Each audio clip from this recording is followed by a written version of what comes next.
Don't break my heart, Eddie. I won't, Mother. Welcome to Watch Mojo. And today, we're counting down our picks for the moments that the third season of Netflix's true crime anthology series nailed, and the ones that totally missed the historical mark. Make sure you've seen Monster before you watch this video, because a major spoiler warning is now in effect. Toby, where are we gonna get the money? Who's gonna let us make this? Nobody's gonna let us. Number 5. Ed Gein helped to apprehend Ted Bundy. Wrong. Could I see the photos of the man you're hunting? What he did? In the previous season of Monster, viewers were shocked to learn that Eric Menendez and O.J. Simpson were actual prison buddies. A similar moment in Ed Gein also features a disturbing pop culture crossover. The Netflix series frames one climactic moment as Ed Gein secretly advising law enforcement on the Ted Bundy investigation. Are they arousing to you, Ed?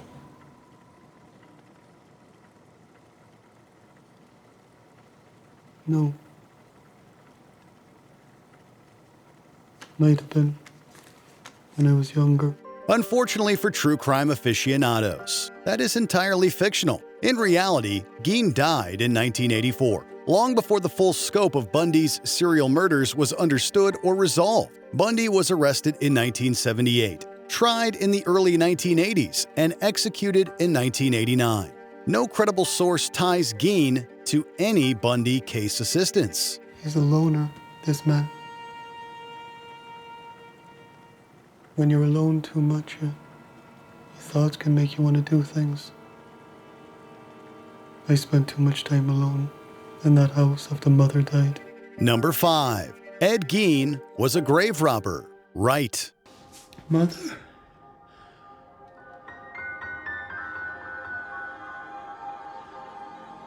Are you there? You can bring me back, you know.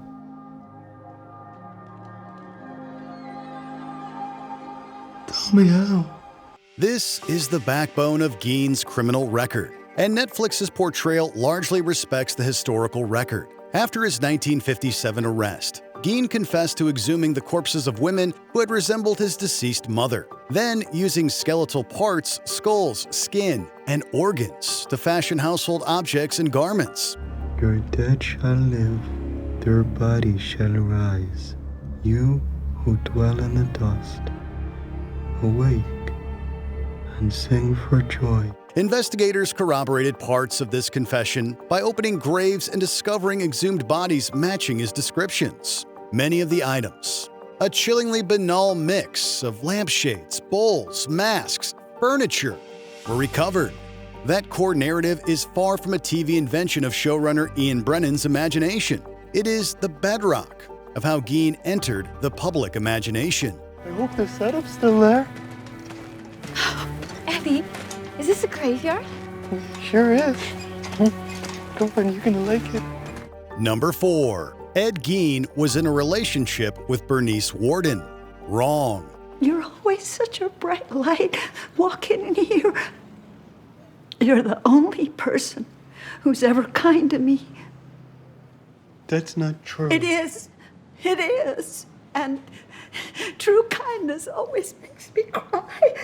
Gein and Bernice Worden share a tense but emotionally loaded relationship story arc. Historically, their connection was strictly transactional and criminal. Worden was the 58-year-old Plainfield hardware store owner. Gein showed up as a customer, asked her for antifreeze, his last known receipt, and that interaction is central to investigators linking him to her murder. You'd want me to move in? Of course. It's all settled. You can't stay in that house of yours. We could lay out to Mackinac Island and live forever and ever in the sun, Lavender Lake. However, there is no evidence of a deeper emotional relationship between them, even though the Netflix show depicts Gein and Worden falling into a whirlwind romance and making plans for a life together. The show's decision to dramatize a personal bond invents subtext absent in archival records, excerpts, or retrospective criminal analysis. I talked to Mother. and she told me something about your venereal disease. What on earth are you talking about? Quiet, please. This is hard enough. Number 4. Ed Gein was a babysitter, right? You're nervous to have children because, like most men who don't have big families, you've never been around them. I have an idea. Hello. Hi, Mrs. Heller. This is Eddie. Hello. Here's one factoid that you may be shocked to learn was rooted in fact. Ed Gein, despite his later infamy, carried a reputation in Plainfield as a handyman and sometimes babysitter for neighbors. Locals saw him as odd, but non-threatening. Historical profiles underscore this to dramatize how a murderer cloaked in domestic normalcy crossed into horror. Have you babysat before? No, I wouldn't say babysat, but I do get along with kids. I think on account of sometimes I feel like I still am one. I like doing things that kids like to do, like chasing things through the woods and digging things up and whatnot. That detail isn't Hollywood fabrication. They pulled it from community anecdotes and earlier journalistic accounts of Gein's life. With that said, though, it should be noted that the series' depiction of Gein's adventures in babysitting is heavily fictionalized, and no evidence exists to suggest that he showed off his collection to young children. How'd you do that? That's not real. Sure is. Wouldn't matter if it weren't. Still a good trick anyhow. So that's a real finger? Yes, sir. Where'd you get it? Doesn't matter where I got it. Number 3. Ed Gein killed Evelyn Hartley. Wrong. You were just following me, weren't you? You followed me last night, too. You took my job. What? I'm just a babysitter. That's what I mean. That was my job. Helping me with my family plans. One dramatic thread in Monster implies Gein abducted and murdered teenage babysitter Evelyn Hartley, portrayed in Monster in a cameo by pop star and social media personality Addison Rae. That claim is unverified and speculative, but Hartley did indeed disappear in La Crosse in 1953. Years later, after Gein's arrest, he was questioned in Hartley's case. Gein took 2 polygraph tests, which he passed, and investigators found no physical link tying Hartley to his property. All in all, the published record consistently states the case remains unsolved and Gein's involvement is unproven. I said stop! Stop your crying! Number 3. Ed Gein had an extremely troubled relationship with his mother. Right. All I wanted was a girl. Prayed and prayed to the good Lord for it, but it was not his will, so I must abide by that. No matter how much it pained me to lay with your father. Oh, I only let him defile me twice. You know that. I told you that. Netflix leans heavily into the domineering mother dynamic, and with good reason. Augusta Gein was a religious zealot who preached sexual guilt, isolated her sons, and aggressively discouraged their social contact with women. After George Gein died in 1940, followed by Henry in 1944, Augusta's hold on Ed deepened. It stank like a farm animal. And what did that shiftless drunkard ever give me? First, an evil son who humiliates his mother and is determined to drag us all to hell. And then I got you, a son so prone to all manner of weakness, who seems set on breaking his mother's heart. When she died a mere year after Henry, Ed sealed off her room, transforming it into a shrine and refusing to let others enter it. That maternal fixation forms the psychological core of his compulsions. The show simplifies and heightens it, but the relationship structure is grounded in established accounts. I'm real sorry about Henry, Mother. I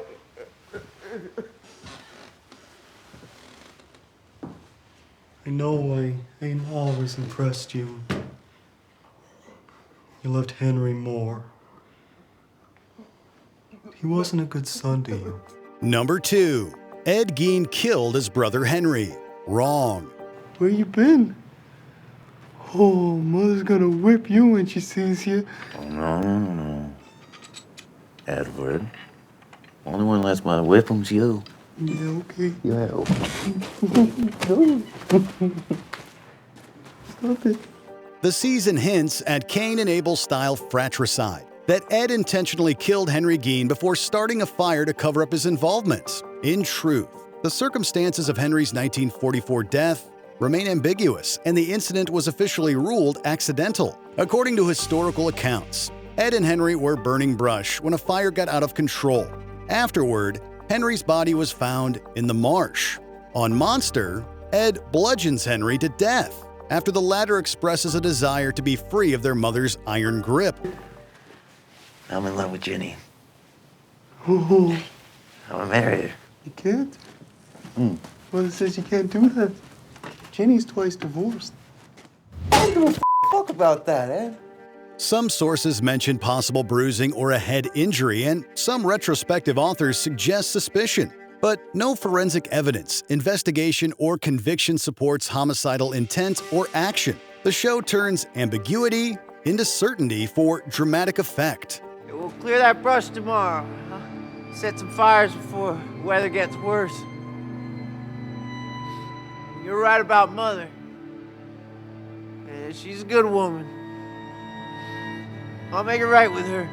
Number 2. Ed Gein inspired history's most famous horror movies. Right. Gein was schizophrenic, was he not? Yes, they are often triggered in early adulthood, and for Eddie, it really seemed like the trigger was these photographs of Nazi atrocities. And had he not seen them? Might have stayed a small-town simpleton. Such is the power of the photographed image. This is one place where Netflix doesn't need to stretch the truth. Multiple canonical horror properties draw from Gein's stomach-turning mythology. Robert Bloch's novel Psycho and its subsequent Alfred Hitchcock film adaptation borrow maternal fixation. The Texas Chainsaw Massacre uses the idea of wearing human skin, and The Silence of the Lambs, a massively successful Oscar winner, nods at making a woman's suit. Historians, critics, and the show itself reference this lineage repeatedly. Ed Gein couldn't get over the pictures he saw of World War II. World War II drove him literally insane, those images. Can you imagine if he saw what we're doing in Vietnam, Hamburger Hill, My Lai? That direct cultural influence is beyond dispute and part of why Gein remains such a touchstone, particularly in influencing tales of the macabre that the movie-going public can't get enough of. Many actors wanted this role, Mr. Perkins. Montgomery Clift, Roddy McDowell, Lawrence Harvey. But I chose you because you alone understand this sickness. You have a secret, Mr. Perkins, don't you? Number 1. Ed Gein and Adeline Watkins had a long, twisted courtship. Wrong. You're never gonna believe what came. You're the only person I can show this to. Why is that? Because you're the only one in this town who's like me. What are we like? Weird. The show gives significant screen time to Adeline Watkins, played here by Susanna Sun, as Gein's longtime girlfriend. Not quite an enthusiastic partner, but a morbidly curious voyeur. The historical anchor is much weaker. I know. It's a mess. It's more than a mess. You can't live like this, Eddie. That's what I'm saying. Ever since Mother got sick. Oh, sheesh. At least let me help you clean up a bit. In November 1957, Watkins gave a high-profile interview claiming she and Gein had a 20-year romance, including movie dates and a proposal. But within weeks, she publicly retracted or altered the claims, describing the original story as exaggerated and stating the real contact was limited to a short period after 1954. She said she never entered Gein's home and minimized the emotional depth. Whatever the case may be, the show expands a half-truth into a central emotional arc. What kind of nipple? Well, all kinds of beasts got nipples. No, but you know what I'm saying. It's from an udder, right? You could call it that. Before we continue, be sure to subscribe to our channel and ring the bell to get notified about our latest videos. You have the option to be notified for occasional videos or all of them. If you're on your phone, make sure you go into your settings and switch on notifications. Number 1. Ed Gein was diagnosed with schizophrenia. Right. There's a reason that you hear voices. There's a reason that you see things that aren't there. Or you can't remember things you did and you worry that you did things you didn't do. And the belief in an ability to resurrect your mother somehow. If Monster, the Ed Gein story, got one major psychological detail right, it's this one. After his 1957 arrest, Ed Gein underwent extensive psychiatric evaluation.